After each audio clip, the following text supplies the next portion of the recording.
오늘 말씀에 나오는 베드로 그리고 야고보, 요한 이 세 사람은 갈릴리 호수에서 고기를 잡는 어부였습니다.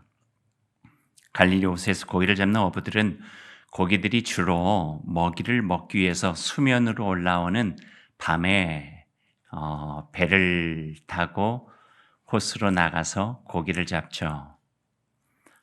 그러다가 해가 떠오르면 고기들은 밝은 빛을 피해서 더 깊은 물속으로 들어가기 때문에 주로 동틀 때까지 고기를 잡고 수면으로 오게 되는 경우들이 많습니다. 예수님이 갈릴리 호숫가에서 지금 말씀을 전하고 계세요. 예수님의 이름이 갈릴리 지역에 어느 정도 유명해지셨어요.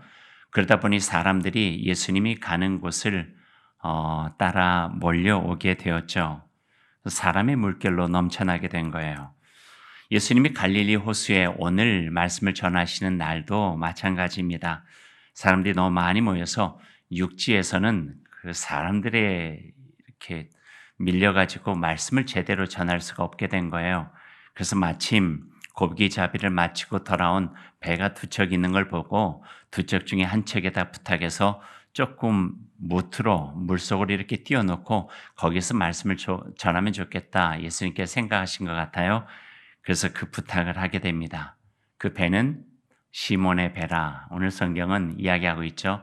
말하자면 베드로가 밤새도록 고기를 잡았던 배였던 것이죠. 오늘 본문 누가복음 5장 1, 2, 3절에 대한 내용을 제가 말씀드렸어요. 잠깐 베드로와 예수님에 대한 이야기를 좀 해볼까요?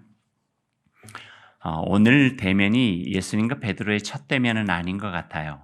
베드로가 예수님에 대한 이야기도 계속 가버나움 회당에서 전하실 때도 들었던 것 같고요.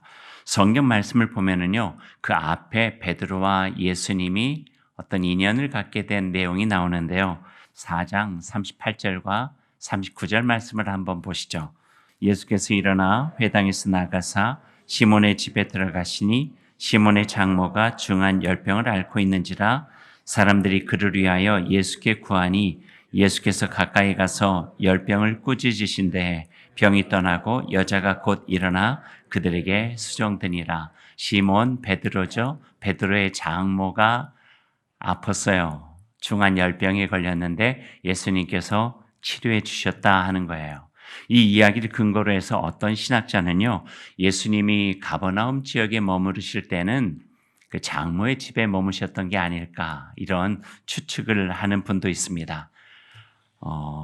그 일로 인해서 베드로는 자신의 장모의 병을 치료해 준 예수님께 어느 정도는 그 마음에 고마운 마음을 지니고 있었을 것 같아요. 그리고 그 고마운 마음은 베드로에게 이런 마음도 주었겠죠. 기회가 된다면 예수님께 나도 그 고마움을 표현할 수 있는 그런 기회가 있으면 좋겠다. 뭐 이런 생각도 했을 것 같아요. 그런 고마움은 예수님께서 말씀을 전하기 위해서 베드로 당신의 배가 필요하다 하시니 밤새도록 노동에 피곤하고 아무것도 잡지 못해서 허망한 마음으로 그물을 싣고 있었지만 예수님의 말씀을 거절하지 못하고 배에 예수님을 태우고 말씀을 전하기 좋은 위치까지 배를 저어 갔을 것이라 생각이 됩니다. 조금은 상상이 필요해요. 한번 그림을 그려보실래요? 갈릴리 호수가 있어요. 사람들이 많이 몰려왔어요. 거기서 사람이 밀려가지고 인파 속에서 말씀을 전하기가 힘드셨던 거예요. 그래서 베드로가 있었던 그 배에 부탁을 하신 거죠. 나를 좀 도와서 조금 물가로 가면 사람들을 좀 멀찌감치 보면서 내가 말씀을 전할 수 있겠다고. 그리고 인파는 있고요. 그 다음에 밑에서부터 조금 떨어진 물에 배 위에서 예수님께서 서서 말씀을 전하고 계십니다. 그 배에는 또 누가 있었을까요? 베드로가 있었죠. 그러니까 그 배에는 베드로와 예수님 계셨고 혹시 베드로와 함께 힘을 합쳐서 고기를 잡았던 한 사람 정도 더 있었을지도 모른다. 이건 추측이에요. 그런 걸 한번 상상하면서 오늘 말씀을 들어보세요. 한참 동안 배 위에서 하나님 나라의 복음을 전하시는 예수님 말씀을 마친 후에 베드로에게 말씀하신 거예요. 깊은 데로 가서 그물을 내려 고기를 잡아보시오. 그런 거예요. 그 말을 들은 베드로의 반응이 5절 말씀에 나오는데요. 5절 말씀 한번 같이 읽어보죠. 함께 읽을까요? 시몬이 대답하여 이르되 선생님 우리들이 밤이 새도록 수고하였으되 잡은 것이 없지만은 말씀에 의지하여 내가 그물을 내리리다. 이 말씀이 참 중요해요. 선생님, 예수님에 대한 호칭이었어요. 우리들이 밤이 새도록 수고하였을 때 끊고, 잡은 것이 없지만은 끊고, 말씀에 의지하여 끊고 내가 그물을 내리겠습니다. 속으로 베드로의 마음에 얼마나 많은 생각들이 오갔을까요? 잘못하면 자칫 그 말이 표현될 수도 있었을 거예요. 아니, 이 사람이 나를 뭘로 알고 이렇게 할 수도 있었겠죠. 하지만 그 성질 급한 다혈질 베드로가 많이 노력을 했어요. 자기를 죽이고. 예수님께 받은 은혜도 있으니 함부로 할 수 있는 것도 아니기에 가장 정중하게 신뢰가 되지 않는 모습으로 말을 꺼낸 것이죠. 선생님, 우리들이 밤이 새도록 수고했습니다. 해본 만큼 해보았다고 하는 간접적인 표현이에요. 그 다음 말이 더 중요해요. 그렇지만 선생님의 말씀에 의지하여 내가 그물을 내리겠습니다. 말씀에 의지하여 우린 그대로 읽으면 말씀에 순종하는 모습을 연상할 수 있고 많은 설교가들이 순종을 이야기해서 말씀에 의지하여 이야기를 하지만 이 말에 담긴 의미를 조금 원어적으로 들어가서 보면은요, 이런 의미예요. 그래도 밤새도록 해서 한 마리도 못 잡았지만 그래도 당신께서 말씀하시니 이거예요. 내가 쉽게 거절할 수 없는 당신의 말이니 고마움을 얻었잖아요. 장로의 열병까지 고쳐주고. 그러니까 쉽게 거절할 수 있는 분이 아닌 거예요. 그리고 적어도 가버나움 해당이나 주변에서 되어지는 이야기들을 통해서 베드로가 알았어도 내가 아는 당신 예수는 결코 허투루 말하는 사람, 그런 실없는 사람이 아니라는 것을 아니, 그래 믿지야 본전이라고 하는 마음을 가지고 말씀에 의지하여 내가 한번 그물 내려보겠습니다 라고 하는 적극적인 순종이라기보다는 거절할 수 없는 그런 마음이 베드로에게 더 있어서 그냥 가보는 거예요. 이런 마음이 있어요. 그런데요, 전 여기에서 참 중요한 거 한 가지 있어요. 그것만 해도 괜찮아요. 온전한 확신이 아니어도 그래, 그분의 말씀이니까 내가 분명한 확신이 없다 할지라도 절대 허투루 말씀하시는 분이 아니니 믿지 못하지만 따라가 보는 것도 참 의미 있겠다. 이 정도만 돼도 우리 신앙은요, 더 나은 세계로 만들어갈 수 있는 굉장히 중요한 부분이 있다 하는 것이죠. 그리고 배를 저어 호수 한가운데로 들어갑니다. 성경의 장면을 생각해 보죠. 지금 배에 누가 타고 있어요? 예수님과 베드로. 우리는 그냥 얼핏 생각할 때 예수님은 땅에 있고 베드로 혼자 저쪽 가서 고기 잡은 것 같은데요. 아니에요. 성경을 쭉 읽어보면요, 예수님과 베드로가 배 가운데로, 호수 가운데로 같이 가시는 거예요. 밤새도록 했던 수십 번, 수백 번도 더 했을 똑같은 방식으로 베드로가 힘껏 호수 깊은 곳에 그물을 던진 거죠. 으쌰하고. 그런데 어떻게 되었나요? 6절과 7절 말씀에 그 결과가 나오고 있어요. 같이 읽어봐요. 6절, 7절. 그렇게 하니 고기를 잡은 것이 심이 많아 그물이 찢어진지라. 이에 다른 배에 있는 동무들에게 손짓하여 와서 도와달라니 그들이 와서 두 배의 채움에 잠기게 되었더라. 어이 야고보, 어이 요한, 이리로 와보세. 고기가 말도 할 수 없도록 많이 잡혀가지고 그물이 찢어질 것 같아. 놀라운 일이 벌어진 거죠. 갈릴리 호수를 손금 보듯이 아는 억센 어부들조차 이해할 수 없고 상상할 수 없는 일들이 이루어진 거예요. 그리고 이런 상황은 한 사람의 인생을 바꿔놓습니다. 8절 말씀, 시몬 베드로가 이를 보고 예수의 무릎 아래에 엎드려 이르되 주여 나를 떠나소서 나는 죄인이로소이다 하니. 따라해 보실래요? 주여 나를 떠나소서 나는 죄인이로소이다. 베드로, 시몬 베드로 상상할 수 없는 일 앞에서 무너졌어요. 깊은 깨달음과 함께 그분을 바라보니까요, 자신의 온갖 죄가 솟구쳐 오른 거예요. 무릎을 꿇을 수밖에 없었고 깊은 물속까지 다 아시고 다스리시는 이분에게 자신의 속마음까지 다 들켜버린 것 같아 고백할 수밖에 없었죠. 주여, 나는 죄인입니다. 저를 떠나십시오. 베드로의 모습을 본 어부들도 함께 놀라 주님의 대답을 기다립니다. 그때 주님께서 말씀하십니다. 무서워하지 마십시오. 이제부터는 당신이 사람을 취하게 될 것입니다. 예수님의 말씀은 조용하지만 한 사람의 인생을 결정하는 약속이셨어요. 이것을 우리는 이렇게 표현할 수 있어요. 인격적 만남. 들어보셨죠? 인격적 만남. 예수님과의 진정한 인격적 만남이 있을 때 우리는 그와 함께 새로운 삶으로 변화될 수 있다 하는 거죠. 예수님 안에서 자신의 인생을 바꿀 만한 소중한 경험을 통해 새로운 삶으로 나아가는 것, 인격적 만남이에요. 많은 영성가들은 이런 만남이 없이는 우리는 온전한 신앙의 여정을 하기 어렵다 해요. 교회 생활, 인격적 만남 없어도 가능해요. 직분 갖는 거 얼마든지 가능하고요. 모태 신앙 얼마든지요. 하지만 인격적 만남은 한 사람의 인생을 주님과 깊은 그리고 새로운 관계를 통하여서 새로운 인생의 여정으로 나아갈 수 있도록 도와주신다 하는 것입니다.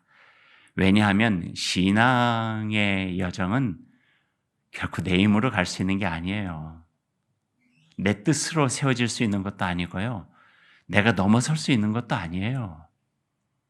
성령님이 도와주시고 예수님께서 우리의 마음을 굳건하게 해주시고 이겨나올 수 있는 용기를 주시고 하나님의 은혜가 내 삶의 모든 무거운 것들을 이겨낼 수 있도록 도와주실 때 비록 주님과 더불어서 주님의 기쁨이 내 기쁨이 되고 주님의 은총 속에서 나의 삶이 새롭게 되고 그 길을 걸어갈 수 있는 거죠. 우리의 힘으로 될 수 있는 게 아니에요. 인생의 성공이요, 노력하면 돼요. 점수도 많이 맞을 수 있고요. 우리의 직장에서의 승진도 될 수도 있고요. 어느 정도 노력한 만큼 땀의 결실도 얻을 수 있어요. 굉장히 소중한 삶의 가치들이에요. 하지만 신앙의 여정, 좁은 길을 기쁨으로 가는 일, 하나님의 나라를 위해서 나를 희생하고 헌신하는 일들, 양보하고 용서하고 원수까지 사랑하고 화해하면서 예수 그리스도가 나의 온전한 주님 되셔서 그분을 바라보면 가는 길은요, 나의 삶으로, 나의 힘으로 될 수 있는 게 아니에요. 나의 능으로, 나의 힘으로 될 수 있는 게 아니라 오직 영으로, 예수 그리스도 영이 우리 안에 있을 때 가능한 길이라고 말씀을 해 주시는 것이죠. 그럼 어떻게 해야 되나요? 오늘 우리에게 주어지는 굉장히 중요한 말 하나가 말씀에 의지하여예요. 말씀에 의지하여. 온전하게 다 믿고 의지하지 않아도 돼요. 그저 나에게 고마운 분이고 나의 인생에 참 중요한 분이니 그분의 말씀을 그대로 따라서 한번 해보려고 하는 애씀과 노력 끝에 만날 수 있는 일. 내가 전날 밤에 수십 번, 수백 번 던져봤지만 예수님과 함께 다시 한번 던져볼 때 나의 삶 가운데 이루어주시는 또 다른 하나님의 역사와 하나님의 은혜가 이루어질 수 있다 하는 것이죠. 밤새도록 수고했고 내가 할 수 있는 모든 것 해보았고 내 생각에는 깊은 곳에 금을 던진다고 고기가 잡힐 리 없지만 그래도 당신의 말씀이니 무시할 수 없는 말씀이니 내가 신앙인이니 그리스도인으로 살아가고 있으니 그 말씀에 의지해서 한 번 더 애써 보겠습니다.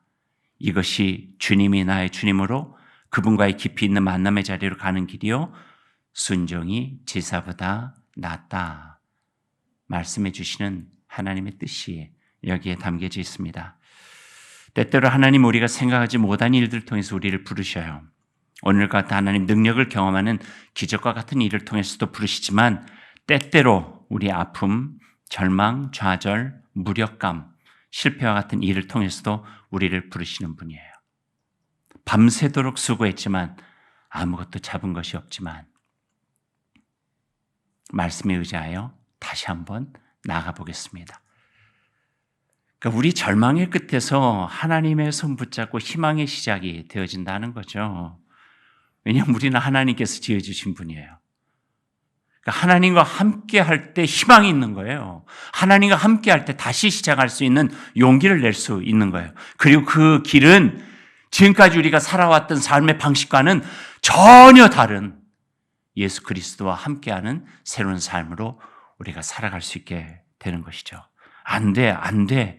나를 묵직하게 누르는 어려움 속에서 주님의 말씀과 사랑으로 다시 일어나는 일들, 이거를 성경에서는 은혜라고 표현하고 있습니다.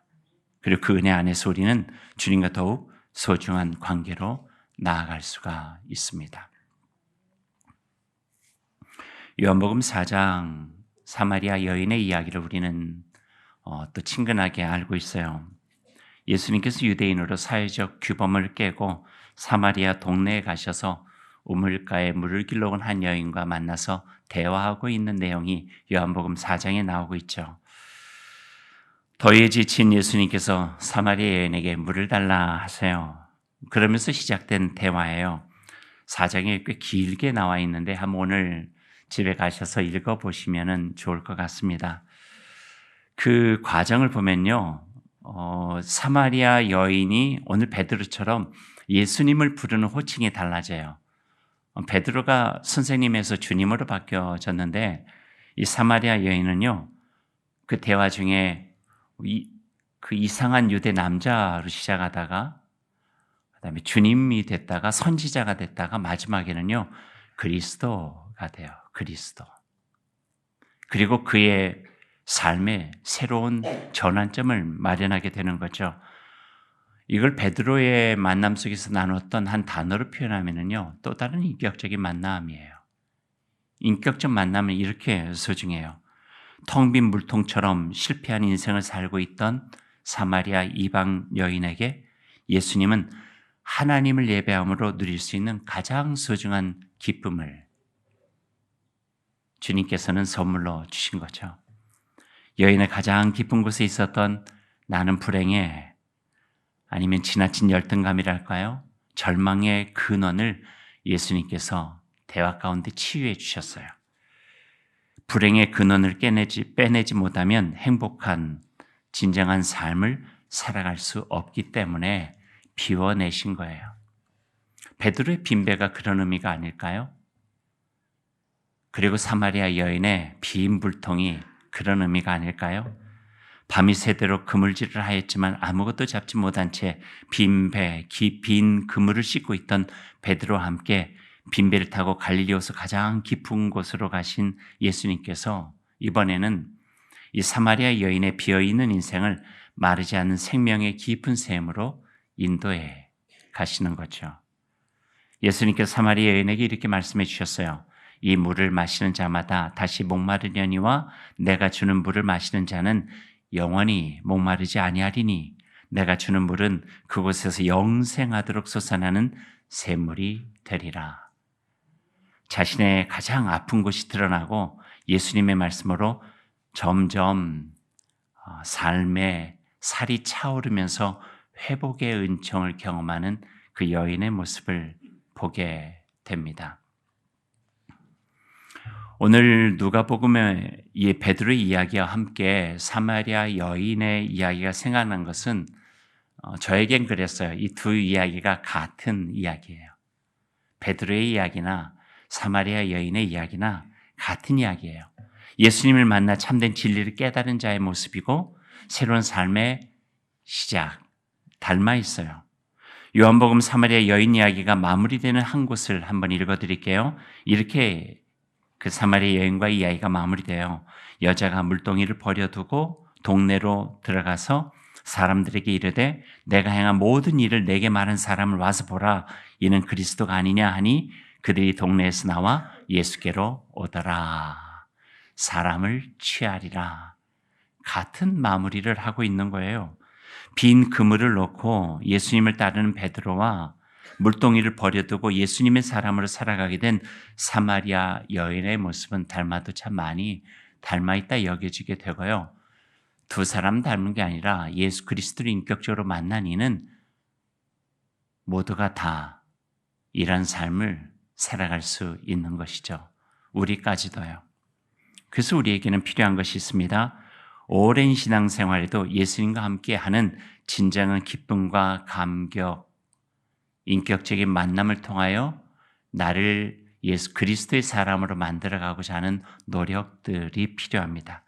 마음을 모으고 시간을 들여 그분과의 깊은 만남의 교제를 가져보도록 노력하는 것이 필요해요. 자신을 내어드리는 기도의 시간, 거울 앞에 서서 자신을 찬찬히 들여다보는 것처럼 여러분 어디 나가시려면 거울 앞에 서잖아요. 보잖아요. 옷 매무새도 보고 얼굴도 들여다보는 것처럼 하나님의 말씀의 거울 앞에 자신의 모습을 들여다보는 그 시간이 꼭 필요한 거죠. 지금 내 마음은 어떤지, 내 모습은 어떤지, 고집과 욕심의 허상 속에 웅크린 채 지금 내가 살아오고 있는 건 아닌지, 밤새도록 애쓴 끝에 남은 빈 그물을 들키기 싫어 허허대고 있는 것은 아닌지, 만족 없는 일상의 삶을 그저 반복하고 있는 것은 아닌지, 하나님의 말씀 앞에 나를 들여다보는 것이 필요하다는 거죠. 여기서 중요한 말씀 오늘 우리에게 가르쳐주고 계셔요. 말씀에 의지하여, 말씀에 의지하여. 절대적 순종은 아닐지라도 그저 무시할 수 없는 분의 말씀이요, 허투루 말씀하시는 분이 아닌 예수님께서 지금 나를 위해 주시는 말씀에 순종해 보는 거죠. 예수님 앞에 자신을 내려놓는 용기예요. 지금 나를 버티고 있는 거 언제까지 버틸 수 있겠어요? 예수님이 나의 힘이 되어 주시라고 그분에게 맡기고 살아갈 수 있는 믿음의 용기가 필요하다는 것입니다. 그게 인격적 만남이에요. 그 만남이 있을 때에 내가 예수 그리스도를 믿는 사람으로서의 존재의 온전함을 경험할 수가 있게 되는 거예요. 그저 그냥 살아가는 것이 아닌 주님과 함께 살아가 깊은 곳이라도 그물을 내리고 생각하지 못하고 상상하지 못했던 하나님의 은총을 경험하면서 주님, 저는 죄인입니다. 저를 떠나십시오. 그럴 때 예수님께서 우리를 향해 들려주시는 말씀, 내가 너를 새로운 삶으로 살아갈 수 있도록 도와주겠다. 이러한 경험들이 우리에게는 필요하다는 것이죠. 바리새인들과 율법학자는요, 그 손에 율법의 망치를 들고 쳤어요. 당신 죄인이요, 죄인이요, 죄인이요. 정죄의 틀이었어요. 근데 예수님은 그 손에요, 율법의 망치가 아니라 은총과 사랑의 빛을 들고 우리의 어두운 그늘까지 다 밝혀주신 거예요. 그러다 보니 내가 내 속에 있는 것을 발견하며 주여 저는 죄인입니다. 나를 떠나소서. 감당할 수 없는 우리들의 마음 앞에 예수님께서는 안아주시면서 우리를 더욱더 새로운 우리가 하나님의 자녀로 살아갈 수 있는 자리로 인도해 주시는 은혜를 경험할 수 있게 되는 것이죠. 이것이 오늘 제가 여러분들과 함께 나누고 싶은 말씀입니다. 주님의 빛을 향해 여러분의 삶을 이렇게 드러내 보십시오. 그리고 여러분을 향하신 하나님의 말씀의 은혜를 경험해 보십시오. 그러면 그 인격적 만남을 통해서 나를 나되게 하시고 예수 그리스도 안에서 새롭게 하시는 하나님의 은혜를 깊이 경험할 수 있게 될 것입니다. 이런 은혜가 우리 가운데 있기를 간절히 소망합니다.